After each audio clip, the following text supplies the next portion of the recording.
దర్శకుడు గుణశేఖర్ గారు దర్శకత్వం వహించిన యుపోరియా సినిమా చూడడం జరిగింది.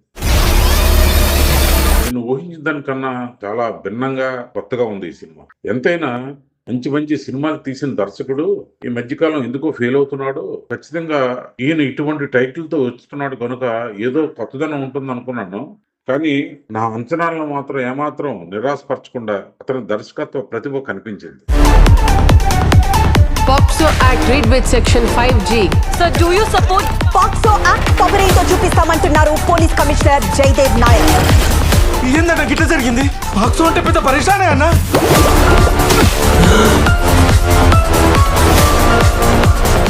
అయ్యో భగవంతుడా, ఆ తల్లిని తలుచుకుంటుంటేనే గుండె తరుక్కుపోతుంది.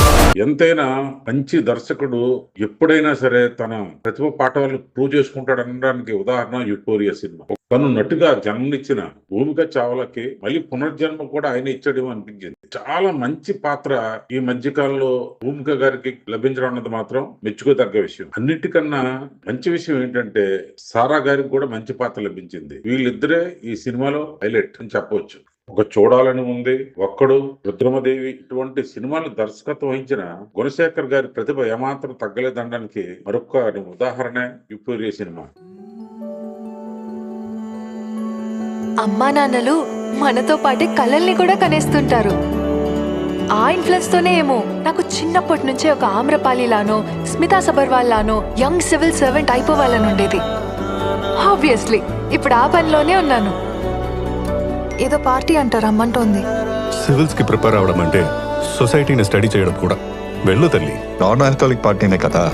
ఈ సినిమాలో మిగతా నటులు చాలా బాగా పర్ఫార్మెన్స్ చేసినప్పటికీ యాక్టింగ్ లో క్రెడిట్ మాత్రం భూమిక, సారా, కొత్త నటుడైనటువంటి ఆ యువకుడికే, తన పేరు గణేష్ అనుకుంటా, ఆ యువకుడికే చెందుతుంది. అయితే కాలభైరవ మ్యూజిక్ మాత్రం ఆకట్టుకునేలాగా ఉంది. కెమెరా పనితనం బాగుంది. అదే విధంగా ఈ సినిమాలో వచ్చే ట్విస్టులు ఊహించలేనట్టుగా ఉన్నాయి. ఎంతైనా చూస్తున్న కొద్ది నెక్స్ట్ ఏం జరుగుతుందన్న విషయం మాత్రం కొంత ఆసక్తికరంగా సాగింది. నేటి వ్యవస్థలో జరుగుతున్న సంఘటనలకు ప్రతిరూపంగా నిలిచింది ఈ సినిమా కనుక ఖచ్చితంగా యువత చూడాల్సిన cinema. We're all just 17. Age లోనే మేము కాస్త లెస్, మిగతావన్నీ ఆయనే మాకు.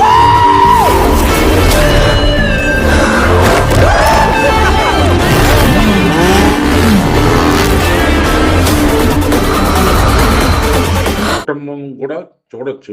కొన్ని సినిమాలు కొద్ది డిస్టర్బింగ్ గా ఉన్నప్పటికీ అవి ఈ సినిమా ఖచ్చితంగా అవసరమైన సన్నివేశాలుగా మనం పరిగణించవచ్చు. కనుక యుపోరియా సినిమాని చూడండి, మంచి సినిమా. అయితే ఈ సినిమాకి ఇన్ని ప్లస్లతో పాటు కొన్ని మైనస్లు కూడా ఉన్నాయి. ఆ మైనస్ ఏంటంటే ఫస్ట్ టైటిలే. ఈ టైటిల్ అన్నది చాలా మందికి అర్థం కాదు కనుక సామాన్య యువత గాని లేదంటే సామాన్య ప్రేక్షకులు గాని అట్రాక్ట్ కాకపోవచ్చు. ఆకట్టుకునేటట్టు టైటిల్ పెట్టుంటే కొంతవరకు అది ప్రయోజనకరంగా ఉండేది. మరి ముఖ్యంగా ఇటువంటి సినిమాలు ఈ మధ్యకాలంలో ఓటీటీ ప్లాట్ఫామ్ లో చాలా సినిమాలు వచ్చేస్తున్నాయి. ఇది థియేటర్ లో రిలీజ్ చేయడం మాత్రం గొప్ప విషయమే. థియేటర్ లో చూడొచ్చు సినిమాని, కానీ థియేటర్ కన్నా ఈ ఓటీటీ ప్లాట్ఫామ్ లోని సినిమా ఖచ్చితంగా పెద్ద హిట్ అవుతుందని అనిపిస్తుంది. ఎందుకంటే ఇది మల్టీ లాంగ్వేజ్ లో అట్రాక్ట్ అయ్యే సినిమా. దీని తారాగణం కూడా సారా అర్జున్ దురంధర్ సినిమా ద్వారా విపరీతమైన ఫాలోయింగ్ తెచ్చుకుంది. భూమిక కూడా నార్త్ లోని సౌత్ లో కూడా మంచి క్రేజ్ ఉంది కనుక ఇది ఖచ్చితంగా ఓటీటీలో థియేటర్ల కన్నా పెద్ద హిట్ అవుతుంది. అది గుణశేఖర్ గారికి కొద్ది నిరాశపరచొచ్చు కానీ పేరైతే తెచ్చే సినిమాగా నిలబడిపోతుంది. ఇటువంటి సినిమాలు ఖచ్చితంగా తీయాల్సిన సినిమాలు, జనాలు చూడాల్సిన సినిమాలు కనుక ఈ సినిమాని ఆదరిద్దాం, ఆశీర్వదిద్దాం. మీకు మా వివరణ, మా విశ్లేషణ నచ్చినట్టయితే లైక్ చేయండి, షేర్ చేయండి, సబ్స్క్రైబ్ చేయండి. ఖచ్చితంగా చేస్తారు కదా. My media me Janardhan.